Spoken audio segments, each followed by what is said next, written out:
It's funny. I've come across this particular topic more than once, actually, and it's become this trending topic in the movie sphere, not just in the comic sphere. Kind of coined those. Are comic book fans toxic? Are they passionate? Are they a bit hypocritical, unforgiving, engaging?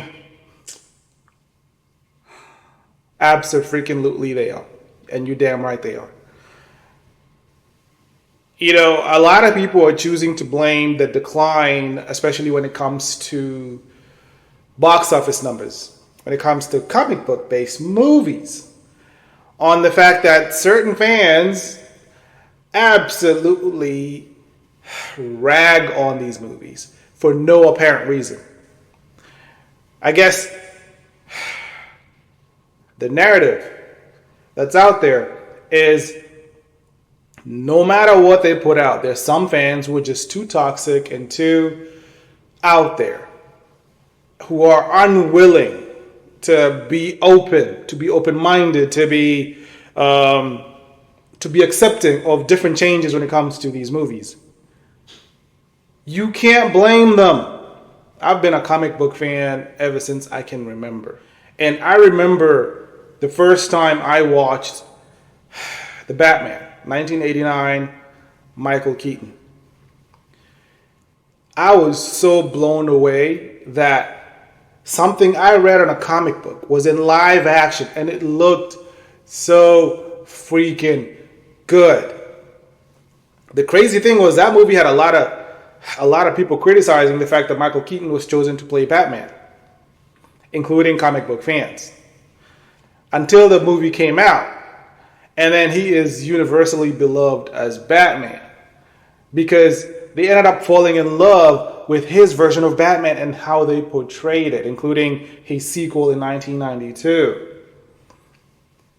And then came the other sequels, right, to that particular Batman universe, right, where you had George Clooney played Batman, and then you also had what's his name?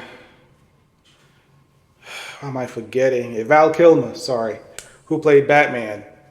And unfortunately, those movies were not well received because it wasn't necessarily the actors who played Batman. The story just sucked. And majority of the fans who thought that movie sucked were comic book fans. And it held true because those movies sucked. You never see anybody talking about George Clooney's or Val Kilmer's movies as those Batman movies. They are unranked. Nobody wants to see them. Nobody wants to talk about them because once we went from Michael Keaton all the way to Batman Begins, right? And that trilogy was outstanding. That trilogy was outstanding. It's one of those things where if you haven't watched that trilogy, you need to watch it.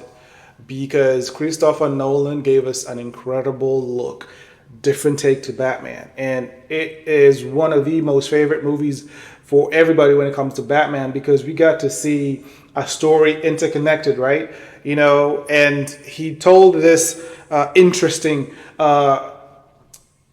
we hadn't really seen the Batman in that way, a little bit gritty, a little bit darker. But at the same time, he explored a lot of Batman's vulnerabilities, right? We got to see it. You don't really see that even in animation, but we got to see that, and fans absolutely loved it. The Dark Knight, actually, to most fans, is one of the best comic books movies ever made. I mean, and I can go on and on from Blade, how it was well received, until Blade 3, that absolutely sucked. Not because Wesley Snipes was bad, it's just the story just sucked. And the fans who whined about that are comic book fans. When a movie is good, your fan base, trust me, these people that dress like this at Comic-Con, you're trying to tell me they don't have the right to be critical when a movie sucks? When we watched Wonder Woman, the first one, and that movie was outstanding, everybody embraced it, people. And then came Wonder Woman 1984. That movie was good for the first 8 minutes and then absolutely trash for the rest of it. Now, there's some fans who say they liked it. Majority of those are not comic book fans. comic book fans notice. They notice these things. When you give us garbage, Black Adam, I mean, you made us wait years, right? Dwayne "The Rock" Johnson kept saying this is the best movie he's ever made. He's waited years to do this movie, and he's going to give us the best version of all that BS. And then came the movie, and universally hated. Do you know how excited fans were to see this movie? And the fans who are critical were critical of the fact that they did not hold true to what was unique in the comics. Black Adam, he just looked like Black Adam from his neck down.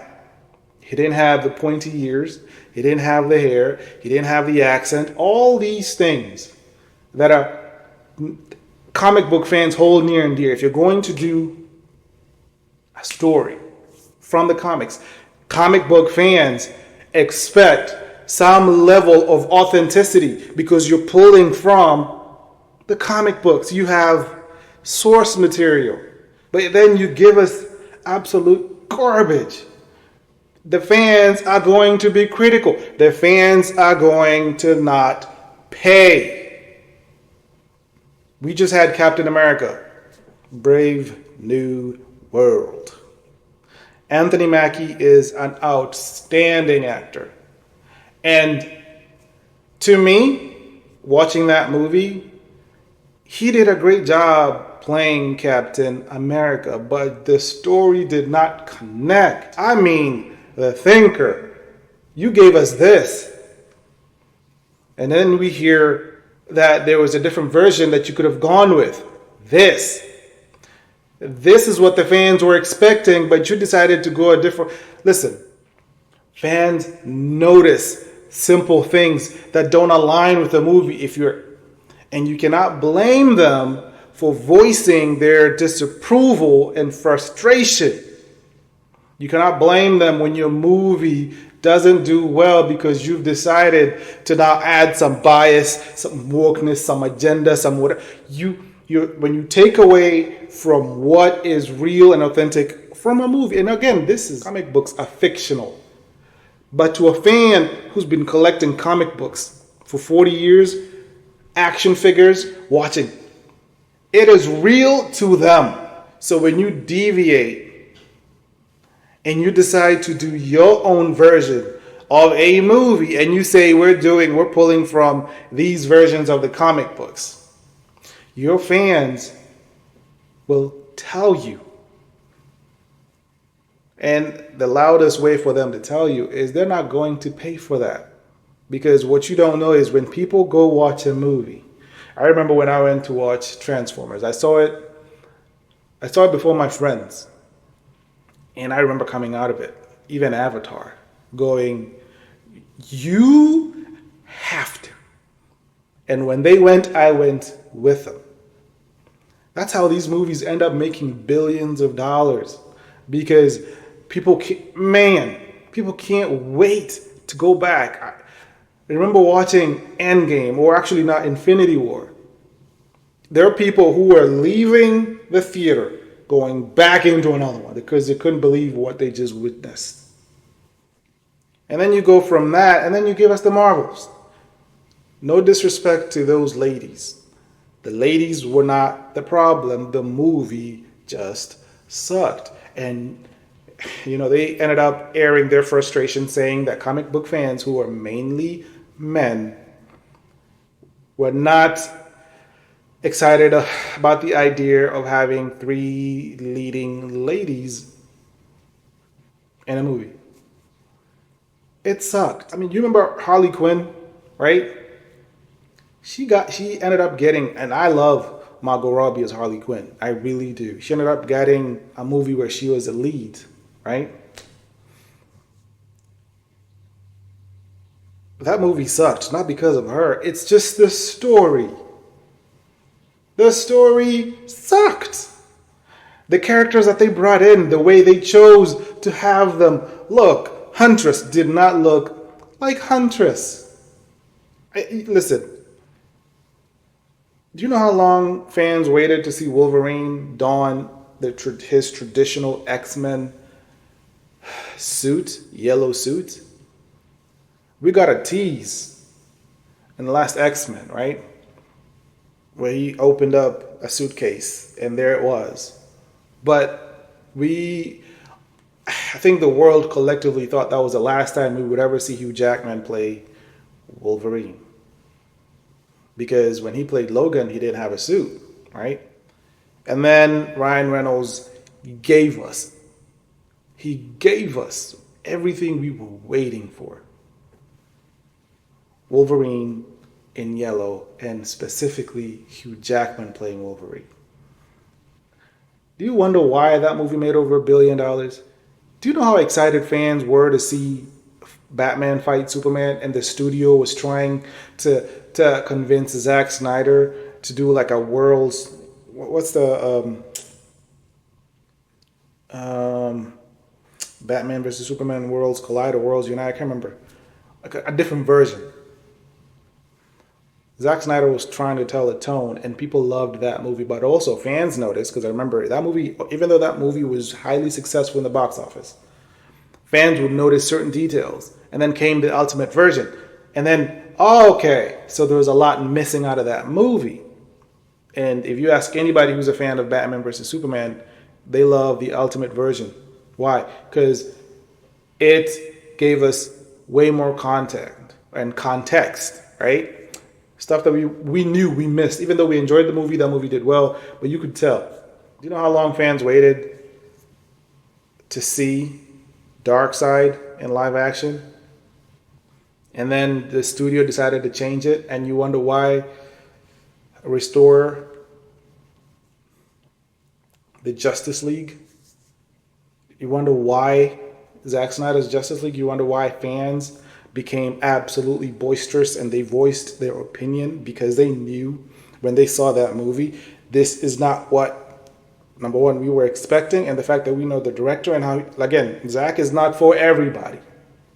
His way, but nobody can say this man does not hold true to the comic books. He gives his all, and it's all authentic. You never watch any movie that he does, especially when it's comic book based, and go, he cheated us. You might say, yes, it looks dark, it looks gloomy, they're more brutal, they're more, you can criticize certain things, but you cannot say he is not authentic. And that's why the fans love him. So are fans toxic?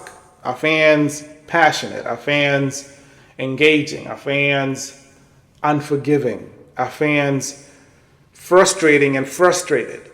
Absolutely. They have every freaking right to be. You're asking them to pay for a product that they know extremely well because they read. When people go to watch a movie that is fresh, out of nowhere, that becomes highly successful, right? Nobody thought Barbie would do $1 billion. You cannot tell me, you cannot convince me. When they were making that movie, they knew they were going to take the world by storm. No, but it did.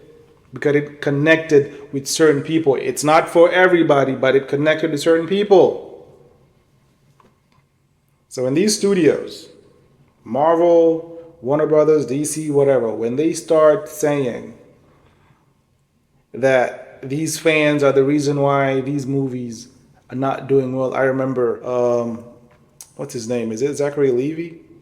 Or Levi? What's his name? Who plays Shazam? Who said when his Shazam Fear of the Gods came out, that movie didn't do well because of the toxic Snyder fans, that they're the reason why it didn't do well. Have you watched that movie? Can you honestly say that is the reason that movie didn't do well? Come on now. Come on now. When you give people really good content, comic book fans especially, they will absolutely go. When the first Joker came out, that nobody, number one, expected that kind of a movie. Nobody expected to see Joker so brutal. I mean, we saw Heath Ledger play Joker, but man, Joaquin Phoenix playing Joker, that story was just outstanding. That movie costed $50 million to make. It made over $1 billion. Why do you think? Comic book fans. And then when they gave us the sequel, that was absolutely trash. The results told you.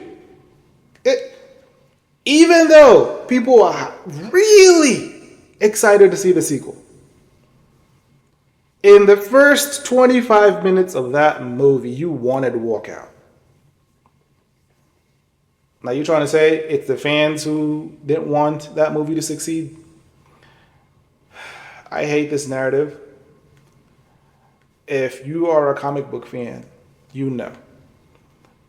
When a good movie comes out, it doesn't matter whether it's DC or Marvel or whatever, fans will go watch it and authentically enjoy it and criticize it either positively or negatively. But if they like it, they will absolutely recommend it, and that movie will do very, very well. But if they don't, you cannot blame the fans for not liking something you decide to do, and you decide to deviate and do something else. You promise them this, but you give them this.